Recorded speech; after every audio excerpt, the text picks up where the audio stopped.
السلام عليكم ورحمة الله تعالى وبركاته. إن شاء الله تكونوا كامل بخير البنات. على بالي طولت عليكم الغيبة، لكن راني عاودت رجعت وما جيتش بيديا فارغين.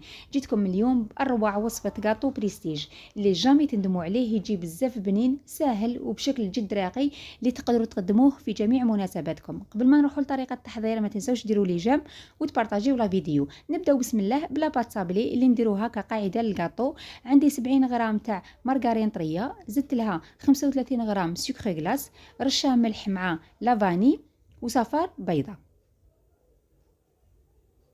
نخلطوهم كامل مع بعض حتى يولي عندنا خليط كريمي.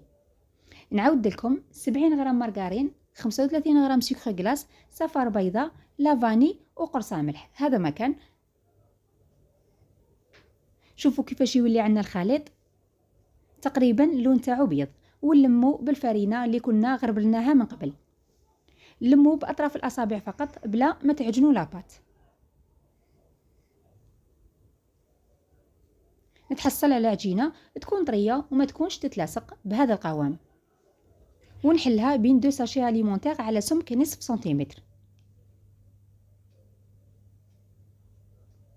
نجيب الطابع اللي نطبع به. انا استعملت هذا الشكل مدور على حساب المول تاع السيليكون اللي راني رايحه نخدم به، لكن نتوما ديروا حسابكم الشكل تاع الطابع يكون على حساب المول تاعكم. وفي هذا الوقت راني دايره الفوغ يسخن على درجه 170. شوفوا البنات كي تستعملوا الساشي تجيكم لاباط ليس وما يجيش فيها كامل تشققات.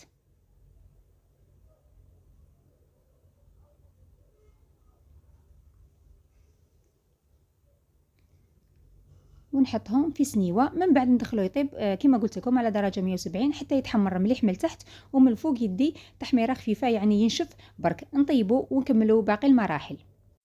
ونروحوا الان للطبقه الثانيه. عندي 250 غرام شوكولاته بيضاء قطعتها قطع صغار ونذوبوها على حمام مائي ونقصوا كامل النار وذوبوها وما تخلوش الماء يحكمها باش ما تخسر لكمش. كما راكم تشوفوا البنات هنا ذوبتها بدون اي اضافات، ما تزيدولهاش الزيت ولا الحليب. وهذا هو المول اللي خدمت به اللي خرج لنا هذاك الشكل اللي كنتو شفتوه في البدايه. واذا ما كانش متوفر عندكم يعني عادي تقدروا تستغناو عليه وخدموا باي مول يكون عندكم. ونديروا الان الطبقه الاولى. نفرغ الشوكولا في الوسط وبالبانسو نطلعها مع الاطراف. لازم تعمروا كامل الفراغات هكذا باش من بعد كي ديموليوها ما تكسر لكمش.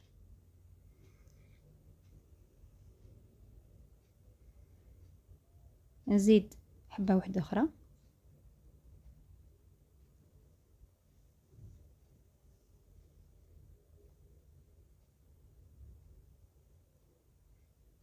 مشوها مليح.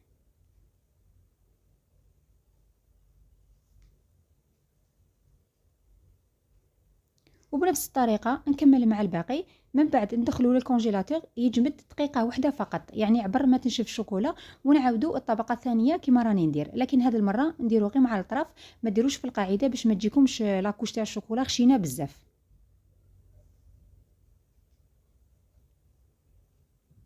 عاودوا عمروا الفراغات اللي يكونوا كاينين هكذا. طبقتين يكفونا.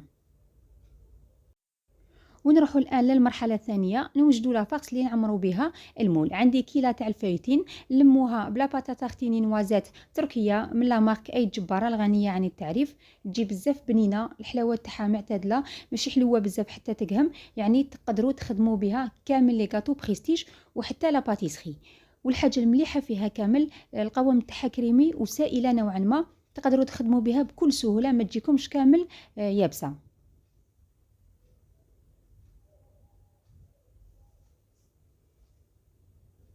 صراحة هذه الكريمة من أجود أنواع الكريمات اللي خدمت بها.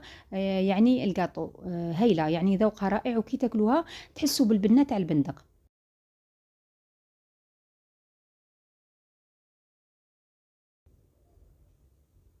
الحشو تاعنا لازم يكون مشمخ مليح بهذا الشكل. نجيب المول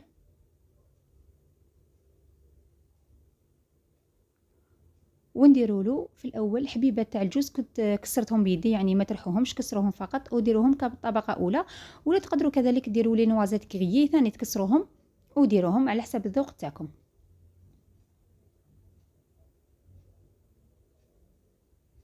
ونعمروهم هكذا. يعني الطريقه جد سهله واي وحده تقدر ديرها حتى ولو كانت مبتدئه. ونقلقوا بالشوكولا اللي كانت زايده لنا 250 غرام شوكولاته، دلكم 12 حبه بهذا المول، يعني دلكم كامل المراحل. وبنفس الطريقه نكملوا مع باقي الحبات. هو صح فيه شويه خدمه، بصح النتيجه تاعو ولا اروع، يجي بزاف بنين شباب والشكل تاعو جد راقي، يعني حاجه بالطبع اللي تقدروا تقدموها في جميع المناسبات. وهنا البنات بعد اللي طاب الصابلي خليته حتى برد مليح. شوفوا دا تحميره شابه من تحت، خليته طاب مليح، ومن الفوق يعني كما تعرفوا الصابلي يجي بيض نوعا ما. جو كامل على حبه. وهنايا كذلك ديموليت الشوكولا نتحصل على هذا الشكل. وقبل ما نلصقوها نديروا لها بالناكخي بلون دوري مسحه خفيفه باش يعطينا اون بيل بريونس للشوكولا بلون هكذا. ربما ما تبان لكم الصوره مليح، لكن في طبق التقديم يبان لكم الفرق. يعني هذه المرحله اختياريه، ماشي ضروري ديروها، بصح تزيد لكم لمسه جماليه. والان نلصقوهم. ندير شويه شوكولا هكذا، نديروها في الوسط، نزيد حبه واحده اخرى. شوفوا البنات الصابلي كامل جا على حبه واحده، ما كاش حبه جات كبيره على اختها. نلصقوا هكذا. ونروحوا الان لا ديكو. انا درت لا ديكوراسيون بهذو لي موتيف اللي راهم طوندونس، لكن نتوما زينوا بالشي اللي يكون متوفر عندكم، تقدروا ديروا وريدات ولا اي حاجه عندكم.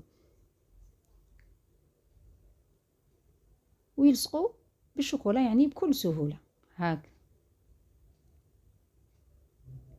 ما تلصقوش بلا كول اليمونتير باسكو ما تشدلكمش. ووصلنا الان للنهايه، وهذا هو الشكل النهائي تاع الكاطو بريستيج اللي كنا حضرناه مع بعض. جا ما شاء الله بزاف شباب، شكله جد راقي بالطبع والذوق هايل، بنين، عنده قوام كريمي وفي نفس الوقت مقرمش. شوفوا البنات يعني الصوره راهي امامكم تتحدث. قولوا لي رايكم اذا عجبتكم الوصفه تاع اليوم، ونلتقي باذن الله في وصفه اخرى، والسلام عليكم.